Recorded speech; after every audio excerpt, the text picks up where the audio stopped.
सोचिए, जमीन का एक छोटा सा टुकड़ा, क्या वो हमारी अर्थव्यवस्था का एक पावरफुल इंजन बन सकता है? तो चलिए आज बागवानी यानी हॉर्टिकल्चर की दुनिया में उतरते हैं और जानते हैं कि कैसे कुछ बीज अगर सही ज्ञान के साथ बोए जाएं तो सफलता की पूरी फसल उगा सकते हैं। 6 गुना ज्यादा नौकरियां। जी हाँ, ये सिर्फ एक नंबर नहीं है, ये अपने आप में एक क्रांति है। बागवानी सिर्फ सुंदर बगीचों तक ही सीमित नहीं है, ये हमारी इकोनॉमी के लिए एक ग्रोथ इंजन है। तो चलिए जरा और करीब से समझते हैं कि ये इंजन काम कैसे करता है। तो सबसे पहले ये समझना जरूरी है कि आखिर बागवानी इतनी अहम क्यों है। ये कोई छोटा मोटा शौक या बिजनेस नहीं है, इसके असर बहुत गहरे और दूर तक जाते हैं। अगर पैसे की बात करें ना, तो बागवानी का गणित बड़ा सीधा और साफ है। जहां हमारी पारंपरिक फसलें एक तय इनकम देती हैं, वहीं 1 हेक्टेयर की बागवानी मतलब फल और सब्जियों से सालाना 10,000 से लेके 1 लाख रुपया या उससे भी कहीं ज्यादा की कमाई हो सकती है। हाँ, ये फसल और मार्केट पर डिपेंड करता है, लेकिन इसका पोटेंशियल तो जबरदस्त है। पर असली कहानी तो रोजगार में छिपी है। जरा सोचिए, 1 हेक्टेयर में अनाज की खेती से करीब 143 दिन का काम पैदा होता है। वहीं उसी जमीन पर फलों का एक बाग पूरे 860 मैन डेज का रोजगार देता है। और अगर बात अंगूर या केले जैसी फसलों की हो तो यह आंकड़ा आसमान छूकर 2500 तक भी पहुंच जाता है ना जमीन का बेहतरीन इस्तेमाल। और बात यहीं खत्म नहीं होती। बागवानी से परफ्यूम और दवाइयों जैसी इंडस्ट्रीज चलती हैं। हमारी थाली में पोषण आता है, एक्सपोर्ट के जरिए देश की कमाई होती है और हमारे आसपास की दुनिया और भी खूबसूरत बनती है। मतलब हर तरह से बागवानी हमारी जिंदगी को बेहतर बनाती है। अच्छा, तो अब आते हैं बागवानी के बिल्कुल बेसिक साइंस पर कि नए पौधे बनाए कैसे जाते हैं। यहीं से एक कामयाब बाग की नींव रखी जाती है। देखिए, नए पौधे बनाने के मोटे तौर पर 2 रास्ते हैं। एक है कुदरती तरीका, बीज से।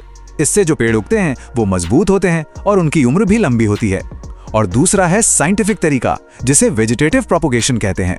इसमें पौधे के ही किसी हिस्से से एक नया पौधा तैयार किया जाता है, जो बिल्कुल अपने पेरेंट प्लांट की कॉपी होता है और फल भी जल्दी देता है। इस साइंटिफिक तरीके के फायदे भी कमाल के हैं। हम बिना बीज वाले फल उगा सकते हैं, पौधे कई साल पहले ही फल देने लगते हैं और सबसे बढ़िया बात, हम बीमारियों से लड़ने वाली मजबूत जड़ों का इस्तेमाल कर सकते हैं। इन जड़ों को रूट स्टॉक कहते हैं। जैसे नींबू के पौधे को एक खास बीमारी से बचाने के लिए उसे एक मजबूत जंभीरी रूट स्टॉक पर ग्राफ्ट कर दिया जाता है। और इन नए नन्हे पौधों को एक अच्छी शुरुआत देने के लिए ग्रीन हाउस जैसी जगहें बहुत जरूरी हैं। ये एक कंट्रोल्ड माहौल देती हैं, जहां टेम्परेचर और लाइट को कंट्रोल करके पौधों को पनपने में मदद की जाती है। तो पौधे तो उग गए, अब अगला कदम क्या है? अब बारी है इनकी ग्रोथ को साइंटिफिक तरीके से मैनेज करने की। चलिए देखते हैं कि मॉडर्न टूल्स इसमें हमारी मदद कैसे करते हैं। अब बात करते हैं एक कमाल के टूल की, प्लांट ग्रोथ रेगुलेटर्स या शॉर्ट में कहें तो पीजीआरस। ये ऐसे पावरफुल केमिकल्स होते हैं जो बहुत ही कम मात्रा में पौधे की पूरी लाइफ साइकिल को कंट्रोल कर सकते हैं, जड़ें आने से लेकर फल पकने तक। सच कहूं तो ये पौधों के लिए एक रिमोट कंट्रोल की तरह है। इसके कुछ उदाहरण देखिए। IBA नाम का एक पीजीआर कटिंग में जड़ें लाने में मदद करता है।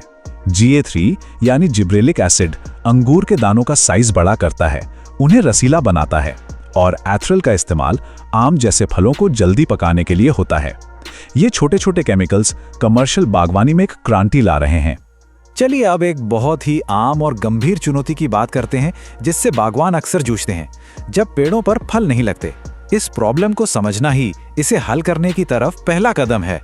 इस प्रॉब्लम को कहते हैं अनफ्रूटफुलनेस। इसका मतलब है कि पौधा फूल तो दे रहा है, लेकिन उन फूलों से फल नहीं बन रहे या फिर फल पकने से पहले ही गिर जाते हैं।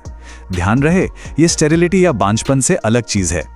इसकी वजह कई बार पौधे के अंदर ही छिपी होती हैं। कभी कभी नर और मादा फूल अलग अलग टाइम पर खिलते हैं तो पॉलिनेशन हो ही नहीं पाता।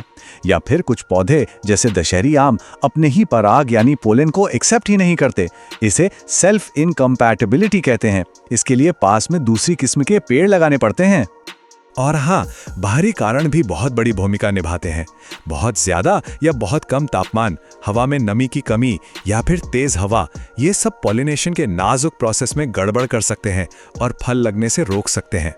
तो अब जब हमने ये सब समझ लिया है, तो आते हैं सबसे जरूरी काम पर, एक सफल और फायदेमंद बाग की प्लानिंग कैसे की जाए। एक बात हमेशा याद रखनी चाहिए कि बाग लगाना एक लॉन्ग टर्म इन्वेस्टमेंट है जिसमें काफी पैसा लगता है। इसलिए अगर शुरुआत की प्लानिंग में जरा सी भी चूक हो गई तो उसका नुकसान आने वाले कई सालों तक उठाना पड़ सकता है। दूर की सोच रखना ही यहाँ कामयाबी की चाबी है। एक अच्छी प्लानिंग के कुछ सिंपल रूल्स होते हैं। सही जगह चुनना, पेड़ों का सही लेआउट बनाना और हवा से बचाव का इंतजाम करना।